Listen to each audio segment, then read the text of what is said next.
আসসালামু আলাইকুম। ষষ্ঠ শ্রেণীর ছাত্রীরা কেমন আছো সবাই? আশা করি সবাই ভালো আছো এবং সুস্থ আছো, নিরাপদে আছো। সবাই যার যার ঘরে অবস্থান করছো। সরকার শিক্ষা মন্ত্রণালয় প্রণীত যে সংক্ষিপ্ত সিলেবাস, সেটা আমি গত ক্লাসে তোমাদেরকে বলেছিলাম, আজকে আবারও বলছি।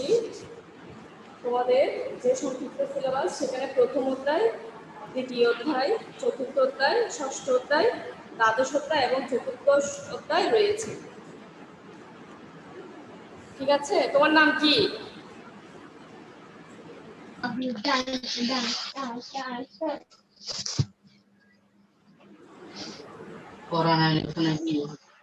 তোমাদের যে সংক্ষিপ্ত সিলেবাস, সেখানে প্রথম অধ্যায়, দ্বিতীয় অধ্যায়, চতুর্থ অধ্যায়, ষষ্ঠ অধ্যায়, দ্বাদশ অধ্যায়, চতুর্দশ অধ্যায়, এই 6টা অধ্যায় রয়েছে।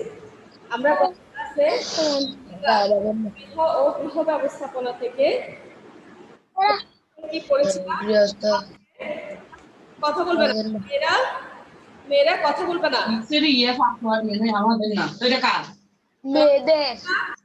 এই যে মেয়েরা শোনো, নিজেরা কথা বলবে না। আচ্ছা, আজকে আমাদের পাঠ হচ্ছে গৃহ ও গৃহ ব্যবস্থাপনা বিভাগ থেকে গৃহের পরিষ্কার পরিচ্ছন্নতা, দ্বিতীয় অধ্যায়, গৃহের পরিষ্কার পরিচ্ছন্নতা।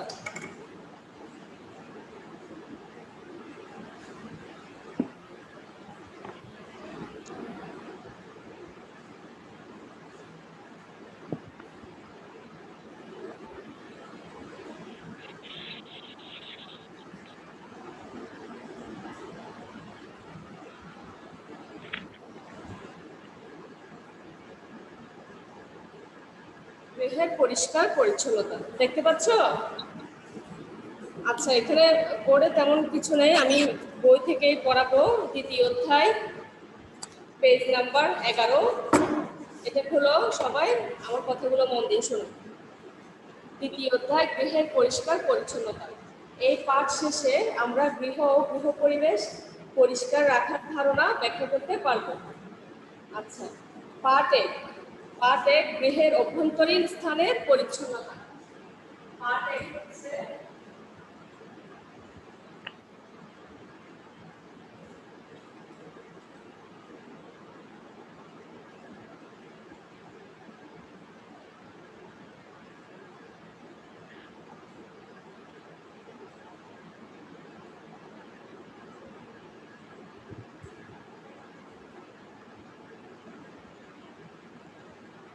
গৃহের অভ্যন্তরীণ স্থানের পরিচ্ছন্নতা। আমরা জানি গৃহ কি। গৃহ হচ্ছে আমাদের মানুষের প্রথম আশ্রয়, তাই না?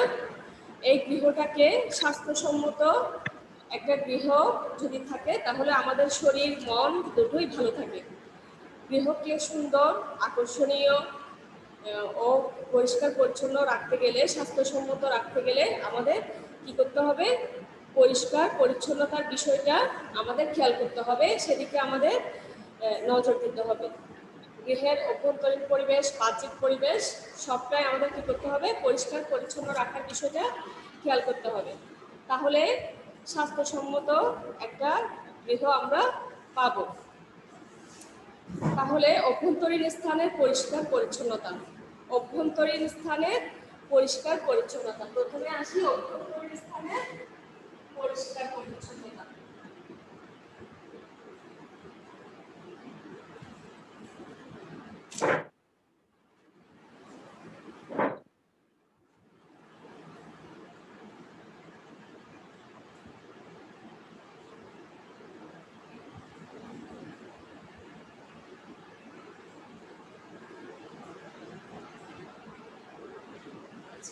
অভ্যন্তরীণ বলতে আমরা কি বুঝি?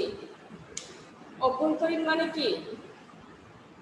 অভ্যন্তরীণ শব্দের অর্থ হচ্ছে ভিতরে, ভিতর, তাই না? অভ্যন্তরীণ শব্দের অর্থ হচ্ছে ভিতরে। তাহলে অভ্যন্তরীণ স্থানের পরিষ্কার পরিচ্ছন্নতা অর্থাৎ গৃহের ভিতরে যে পরিষ্কার পরিচ্ছন্নতার কাজগুলো আছে, সেগুলোকে বুঝাচ্ছি গৃহের অভ্যন্তরীণ স্থানের পরিষ্কার পরিচ্ছন্নতা।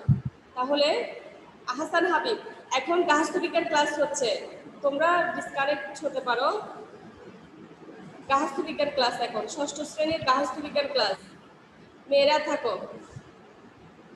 আচ্ছা, তাহলে ঘরে আমরা কি করি? আমাদের বেশিরভাগ কাজগুলো আমরা করে থাকি, সময় কাটাই, বিশ্রাম নিই, তাই না? তাহলে এই গৃহকে পরিষ্কার পরিচ্ছন্ন রাখা অবশ্যই খুবই জরুরি। তাহলে পরিষ্কার গৃহের অভ্যন্তরীণ স্থানে যেসব পরিষ্কার পরিচ্ছন্নতার কাজগুলো হয় গৃহের অভ্যন্তরীণ স্থানে, সেই কাজগুলো কি কি? যেমন ঘরের মেঝে ঝাড়ু দেওয়া, মোছা বা লেপা, দরজা জানালা।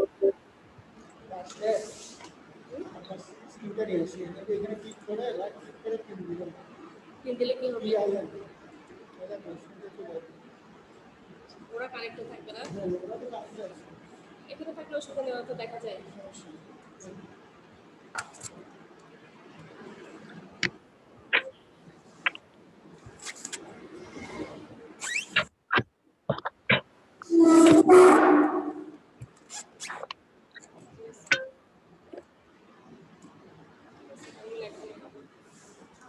আচ্ছা, অভ্যন্তরীণ স্থানে যেসব পরিষ্কার পরিচ্ছন্নতার কাজগুলো থাকে সেগুলো কি কি? ঘরের মেঝে ঝাড়ু দেওয়া, মোছা বা লেপা, দরজা জানালার গ্রিল কাঁচ পরিষ্কার করা, দেয়াল সিলিং বৈদ্যুতিক পাতা পরিষ্কার করা, কাপড় চোপড় ধোয়া, সিঙ্ক বেসিন কলতলা পরিষ্কার করা, আসবাবপত্র ঝাড়া মোছা রং করা, বাতিল ও অপ্রয়োজনীয় জিনিস সরিয়ে ফেলা, বাথরুম টয়লেট পরিষ্কার করা, বাড়িতে রং এবং মেরামত করা ইত্যাদি।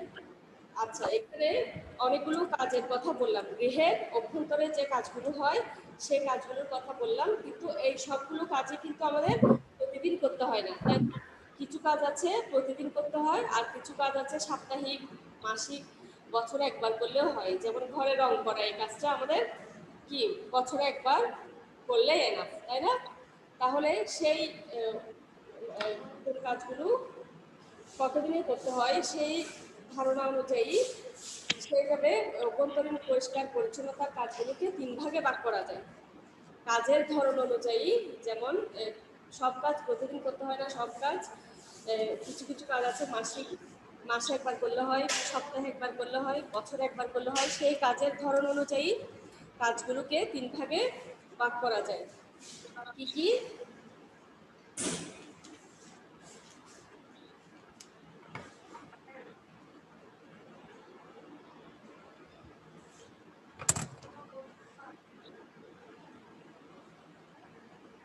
দৈনিক পরিষ্কার পরিচ্ছন্নতা,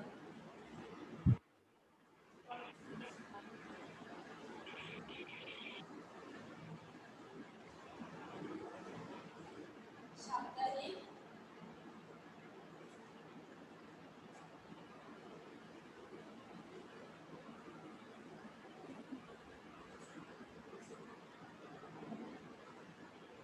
পরিষ্কার পরিচ্ছন্নতা, একটা হচ্ছে বাৎসরিক,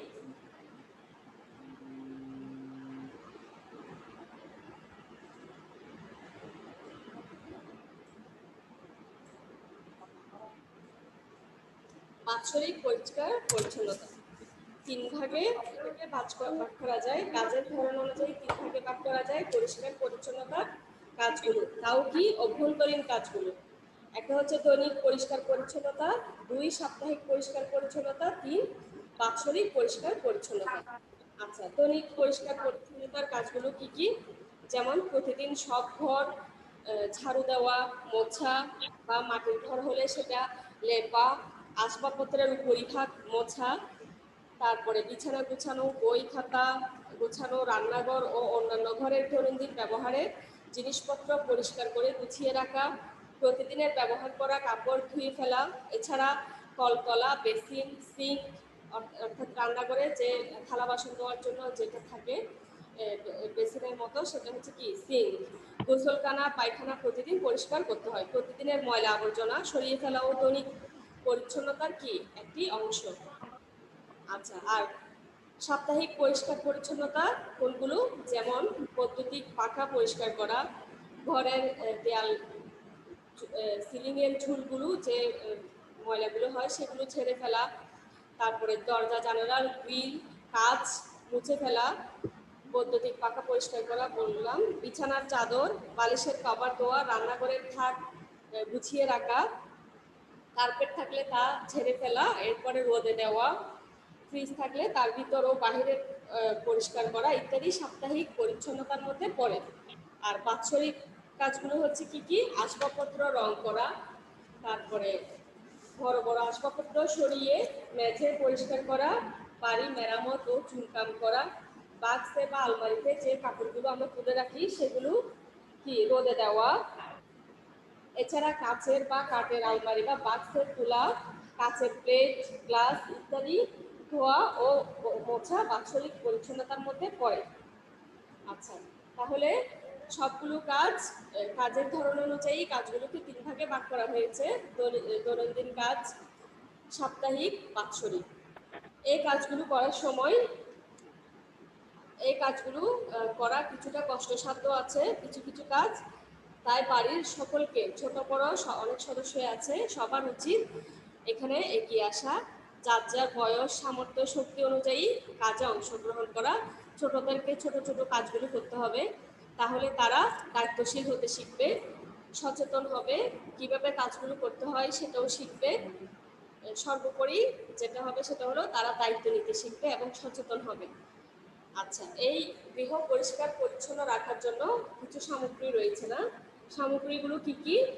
ফুলের ঝাড়ু, শলার ঝাড়ু, তারপরে হচ্ছে ঝুল ঝাড়ু, যেটা সিলিং পরিষ্কার করার জন্য দরকার হয়, প্লাস্টিকের বালতি, মগ, মাটি গামলা, ব্রাশ, নারিকেলের চোপড়া বা নাইলনের মাজনি, নরম সুতি কাপড় বা তোয়ালে, সাবান, ক্রিম বা ব্লিচিং পাউডার, পুরোনো খবরের কাগজ ইত্যাদি।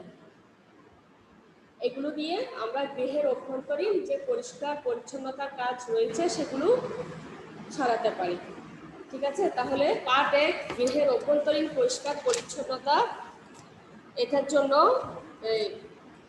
যে কাজগুলো রয়েছে সে কাজগুলোকে পার্ট 1 আমরা জানলাম 3 ভাগে ভাগ করা হয়: দৈনন্দিন পরিষ্কার পরিচ্ছন্নতা, সাপ্তাহিক পরিষ্কার পরিচ্ছন্নতা এবং বাৎসরিক পরিষ্কার পরিচ্ছন্নতা। আর এই পরিষ্কার পরিচ্ছন্নতার কাজগুলো করার জন্য যে সামগ্রীগুলো লাগে সেই সম্পর্কে আমরা জানলাম। তাহলে পার্ট 1 থেকে তোমাদের যে কাজটা থাকবে, হোমওয়ার্ক থাকবে, যেটা তোমরা লিখবা, বাসায় একটু চেষ্টা করবে, সেটা হলো কাজ 1, গৃহের 12 পৃষ্ঠা একেবারে নিচে এখানে দেখো দুটো কাজ রয়েছে। কাজ 1, গৃহের পরিষ্কার পরিচ্ছন্নতার জন্য কোন কাজগুলো তুমি করো তার একটা তালিকা তৈরি করো। অর্থাৎ তুমি কোন কাজগুলো ঘরে করে থাকো সেই কাজগুলোর একটা তালিকা তৈরি করো। কাজ 2, পরিষ্কার পরিচ্ছন্নতার কোন কাজের জন্য কি কি সামগ্রী দরকার তা চার্টের মাধ্যমে দেখাও। কাজ 2 নম্বর কাজটা দেখো, পরিষ্কার পরিচ্ছন্নতার কোন কাজের জন্য, অর্থাৎ পরিষ্কার পরিচ্ছন্নতার জন্য যে সামগ্রীগুলো আমাদের দরকার হয় সে সম্পর্কে আমরা জানলাম, কিন্তু কোন সামগ্রীটা কোন কাজের জন্য আমরা ব্যবহার করব তার একটা তালিকা তোমরা তৈরি করবে। বিশেষ করে এই কাজগুলো আমার মনে হয় তোমাদের অ্যাসাইনমেন্টে এই ধরনের কাজগুলোই থাকবে। এখনো তো তোমাদের রাষ্ট্রবিজ্ঞান অ্যাসাইনমেন্ট আসেনি, এখান থেকেই তোমাদের অ্যাসাইনমেন্টগুলো তৈরি করতে হবে। তো সুতরাং কি করবে, তোমরা পার্ট 1টা ভালো মতো আবারও করবে, এরপরে নিজে থেকে সেটা চেষ্টা করবে। তুমি তোমার ঘরে যে কাজগুলো করো তার একটা তালিকা তৈরি করবে, এটা যার যার মতো যে যেভাবে অংশগ্রহণ করে সেভাবে সেটা তৈরি করবে। আর 2 নম্বর কাজে যে সামগ্রীগুলো রয়েছে সামগ্রীগুলো কিন্তু আমাদের বইয়ে দেওয়া আছে, এবং এখন তোমাদের যেটা করতে হবে সেটা হলো, যেমন ফুল ও শলার ঝাড়ু একটা এক পাশে লিখবে, এরপরে তার পাশে আরেকটা কলাম করে লিখবে সেই ঝাড়ুটা কোন কাজে ব্যবহার করা হয়, এরকম করে একটা তালিকা তৈরি করবে চার্টের মাধ্যমে। পার্ট 2, বহিরাঙ্গনের পরিষ্কার পরিচ্ছন্নতা। পার্ট 2 হচ্ছে বহিরাঙ্গনের পরিষ্কার পরিচ্ছন্নতা।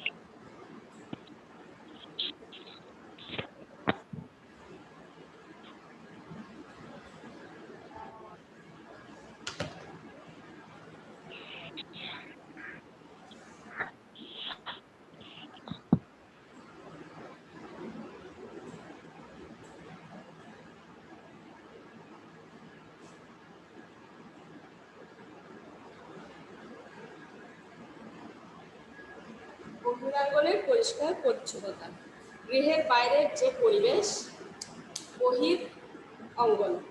বহিরাঙ্গন অর্থাৎ গৃহের অভ্যন্তরীণ পরিবেশ বাদ দিলে ঘরের আশেপাশের যে অংশটুকু সেটা কি আমাদের বাহ্যিক পরিবেশ। গৃহের বাইরের পরিবেশ বহিরাঙ্গন। তাহলে এই বহিরাঙ্গনের পরিষ্কার পরিচ্ছন্নতাটাও কিন্তু অভ্যন্তরীণ পরিবেশের মতো এটাও কিন্তু কম গুরুত্বপূর্ণ নয়। পরিচ্ছন্ন রাখতে হবে, না হলে রোগ জীবাণু ছড়াতে পারে, মশা মাছির উপদ্রব হতে পারে। তাহলে গৃহের বাইরের পরিবেশকে পরিষ্কার রাখার জন্য যেসব ব্যবস্থা করতে হবে সেগুলো কি কি? যেমন আঙ্গিনায় ঝরে পড়া পাতা, শুকনো ডাল ইত্যাদি সরিয়ে ফেলা, গৃহের চারপাশে ঝোপঝাড় হতে না দেয়া, ঘাস কাটা ও আগাছা পরিষ্কার করা, ছাদ বা চালা পরিষ্কার রাখা, নালা নর্দমা পরিষ্কার রাখা ইত্যাদি। এছাড়া যদি বড় গাছ হয়, গাছ যদি খুব বড় হয়ে যায় সেক্ষেত্রে ডালপালা ছোট করে দিতে হবে, না হলে গাছটা সঠিকভাবে বৃদ্ধি পায় না।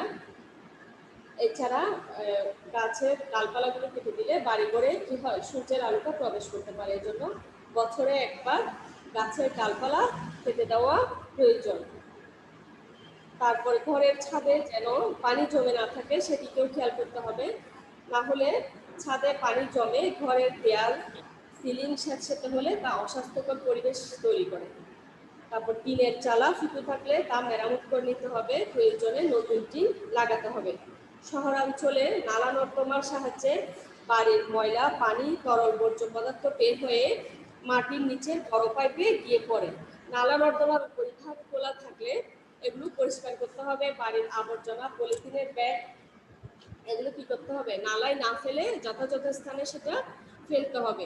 ময়লার পানি উপচে পড়ে পরিবেশকে দূষিত করবে, যা স্বাস্থ্যের জন্য ক্ষতিকর। এই ব্যাপারে আমাদের সচেতন হতে হবে। লম্বা হাতওয়ালা ব্রাশ, বাঁশের চটা ইত্যাদি দিয়ে আমরা প্রতিদিন নালা নর্দমার পানি পরিষ্কার করে দিতে পারি, চলাচলের পথ পরিষ্কার করে দিতে পারি। জীবাণুমুক্ত রাখার জন্য মাঝে মাঝে ফিনাইল, ব্লিচিং পাউডার ছিটিয়ে দিতে হবে। বাড়ির আঙ্গিনায় কোথাও যেন বৃষ্টির পানি না জমে সেদিকেও আমাদের নজর রাখতে হবে। জমে থাকা পানিতে কি হয়, এডিস মশা বিস্তার করে, ফলে ডেঙ্গু জ্বর হওয়ার আশঙ্কা থাকে। আর 2, বহিরাঙ্গনের পরিষ্কার পরিচ্ছন্নতা কিভাবে আমরা করতে পারি সে সম্পর্কে জানলাম। এখান থেকে তোমাদের কাজ যেটা থাকবে, কাজ 1 গৃহের বাইরের স্থানগুলো পরিষ্কার রাখতে তুমি তোমার পরিবারকে কিভাবে সাহায্য করতে পারো।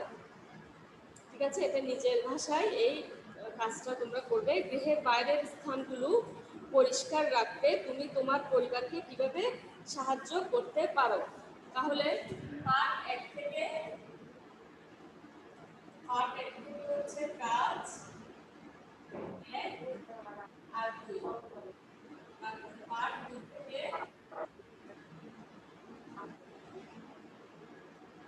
কাজ 1।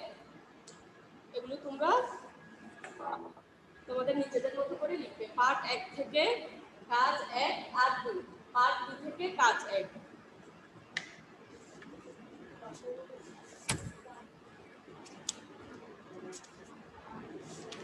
আচ্ছা, এখন খ বিভাগ, শিশু বিকাশ ও পারিবারিক সম্পর্ক।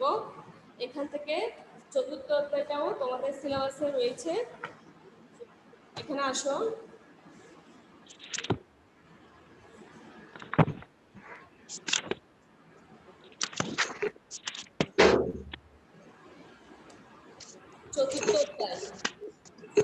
চতুর্থ অধ্যায় পরিবার ও শিশু।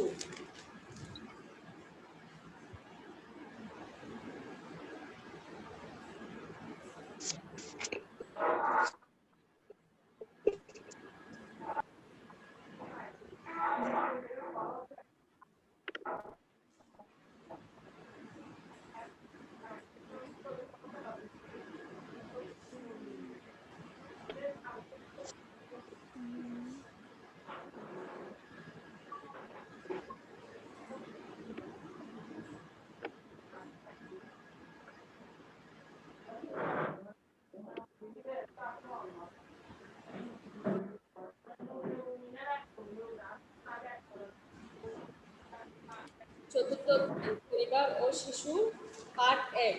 পরিবার ও পরিবারের প্রকারভেদ। আচ্ছা, ক বিভাগ থেকে, এটা খ বিভাগ থেকে অর্থাৎ বি থেকে সেকশন থেকে শিশু বিকাশ ও পারিবারিক সম্পর্ক, এখান থেকে চতুর্থ অধ্যায় পরিবার ও শিশু। এই অধ্যায় শেষে পরিবার ও পরিবারের কাজ, পরিবারের প্রকারভেদ সম্পর্কে বর্ণনা করতে পারবো। বিভিন্ন বয়সের শিশুর বৈশিষ্ট্য জেনে সে অনুযায়ী তাদের সাথে আচরণ করতে পারবো। আচ্ছা, তাহলে আসো পার্ট 1, পরিবার ও পরিবারের প্রকারভেদ। পরিবার, পরিবার হচ্ছে কি একটি সমাজের মূল একক, তাই না? এখানে আমরা একতাবদ্ধ হয়ে বসবাস করি। পরিবারে বাবা মা, ভাই বোন, দাদা দাদি থাকে। এখানে যে সম্পর্কটা গড়ে ওঠে সেটা কি বৈবাহিক সূত্রে এবং জন্মসূত্রে এই পারিবারিক সম্পর্কটা গড়ে ওঠে। আচ্ছা, পরিবারের সদস্য হিসেবে প্রত্যেকেরই কিছু চাহিদা রয়েছে, যেমন পোশাক, খাদ্য, শিক্ষা ইত্যাদি পরিবারের মধ্যে প্রত্যেকেরই কিছু চাহিদা। এছাড়াও রয়েছে ভালোবাসা, নিরাপত্তা, সঙ্গ, সহযোগিতার চাহিদা। পরিবারের ছোট সদস্যদের দরকার হয় উপযুক্ত যত্ন ও পরিচালনা। সর্বোপরি প্রয়োজন নিরাপদ পরিবেশ। পরিবারের সবগুলো চাহিদা পূরণই পরিবারের গুরুত্বপূর্ণ কাজ। পরিবারের কাজ হচ্ছে এই গুরুত্বপূর্ণ চাহিদাগুলো পূরণ করা। আচ্ছা, এখানে আরেকটা বিষয় আছে, সেটা হলো কি পারিবারিক বন্ধন। পারিবারিক বন্ধন বলতে আমরা কি বুঝি? যেমন পরিবারের কেউ যদি অনুপস্থিত থাকে বা পরিবারের কেউ যখন অসুস্থ হয়, তখন পরিবারের অন্যান্য সদস্যরা কি হয়, বিচলিত হয়ে পড়ে, তাদেরও মন খারাপ হয়। এটা কেন হয়? এটা হচ্ছে পরিবারের সদস্যদের মধ্যে যে একটা গভীর সম্পর্ক, সেটার কারণে তারা এই অনুভূতি, তাদের মধ্যে এই অনুভূতিটা তৈরি হয়। আর এটাই হচ্ছে কি পারিবারিক বন্ধন। এই যে গভীর একটা সম্পর্ক, যেটা আমরা দেখি না, আত্মিক যে সম্পর্ক, সেটাই হলো পারিবারিক বন্ধন। এটা বৈবাহিক সূত্রে গড়ে ওঠে, রক্তের সম্পর্কের ভিত্তিতে গড়ে ওঠে। আচ্ছা, তো পরিবারের প্রকারভেদ, পরিবারের গঠন অনুসারে পরিবারের প্রকারভেদ দুই প্রকার। গঠন অনুসারে পরিবার দুই প্রকার। কি? এক হচ্ছে একক পরিবার,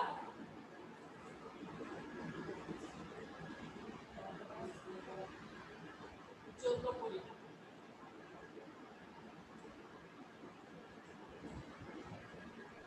গঠন অনুসারে একক পরিবার, দুই হচ্ছে যৌথ পরিবার। একক পরিবার বলতে কি বুঝি? যেখানে বাবা মা, ভাই বোন নিজস্ব একটি বাসগৃহে অবস্থান করে, সেটাই হলো কি একক পরিবার। আর যৌথ পরিবার বলতে আমরা বুঝি যেখানে মা বাবা, ভাই বোন, দাদা দাদি, চাচা চাচি, ফুফু সবাই মিলে যেখানে অবস্থান করে, সেটা হলো যৌথ পরিবার। একক পরিবার বর্তমানে সবচেয়ে বেশি দেখা যায় শহরাঞ্চলে, এটা খুব বেশি। আর যৌথ পরিবার কম। বর্তমানে যৌথ পরিবারগুলো ভেঙে একক পরিবার হচ্ছে। আবার যৌথ পরিবারে থাকতে গেলে যেটা সুবিধা, সেটা হলো যখন এই ধরনের পরিবারের বন্ধন দৃঢ় থাকে, তখন কি হয়, সবাই সবার সহযোগিতায় এগিয়ে আসে। বর্তমান আধুনিক সমাজে একক পরিবারের সদস্যরা যেসব সমস্যার সম্মুখীন হয়, সেগুলো কি কি? একক পরিবারের সন্তানেরা তাদের দাদা দাদি বা পরিবারের বয়স্ক সদস্যদের সহযোগিতা ছাড়াই বড় হয়, বেড়ে ওঠে। দাদা দাদি ও নাতি নাতনি উভয়ে একে অপরের সঙ্গ থেকে বঞ্চিত হয়। মা বাবা যদি কর্মজীবী হয়, চাকরিজীবী হয়, তাহলে সেক্ষেত্রে তাদের পরিবারের বাইরে, অর্থাৎ আত্মীয়তার বাইরে কোনো একজন সদস্যকে তাদের ছেলে মেয়ের দায়িত্বটা, দেখাশোনার দায়িত্বটা দিতে হয়। অনেক সময় একক পরিবারের বৃদ্ধ দাদা দাদি কিংবা নানা নানি বা এদের মধ্যে যে কেউ একজন থাকেন। এক্ষেত্রে একক পরিবারটিও বয়স্কদের পরামর্শ, সঙ্গ, ভালোবাসা পেয়ে থাকে। ঠিক আছে? তাহলে পরিবারের প্রকারভেদগুলো জানতে পারলাম। একক পরিবার, যৌথ পরিবার, পারিবারিক বন্ধনটা কি, পরিবার কি। আচ্ছা, এখান থেকে যেটা থাকবে সেটা হলো পার্ট 1 থেকে কাজ 1, পার্ট 1 থেকে দেখো কাজ 1, 2। কাজ 1, তোমার পরিবারটি কোন ধরনের পরিবার? তোমার পরিবারটি কোন ধরনের পরিবার? এই পরিবারের সদস্যদের সাথে তোমার সম্পর্ক তুলে ধরো। আচ্ছা, তোমার পরিবারটি একক পরিবার নাকি যৌথ পরিবার সেটা লিখবে। সেই পরিবার সম্পর্কে একটু বর্ণনা করবে। এরপরে এই পরিবারের সদস্যদের সাথে তোমার সম্পর্ক তুলে ধরো, অর্থাৎ তুমি কি সেই পরিবারের, তাদের সাথে তোমার সাথে অন্যান্য ফ্যামিলি মেম্বার যারা আছে, সদস্য রয়েছে, তাদের সাথে তোমার সম্পর্কটা কি। কাজ 1-এ তোমরা সেটাই লিখবে। আর কাজ 2, পরিবারের বন্ধন দৃঢ় করার জন্য তুমি যে কাজগুলো করতে পারে তার তালিকা তৈরি করো। পারিবারিক বন্ধনটা মজবুত করার জন্য, শক্ত করার জন্য, দৃঢ় করার জন্য তুমি কি কি কাজগুলো করতে পারো।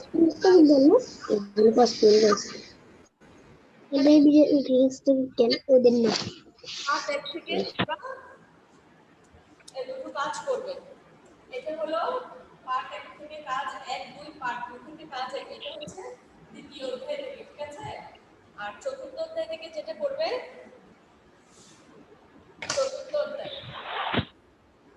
চতুর্থ অধ্যায়ে পার্ট 1, পার্ট 1 থেকে হচ্ছে চতুর্থ অধ্যায়ে কাজ 1, 2।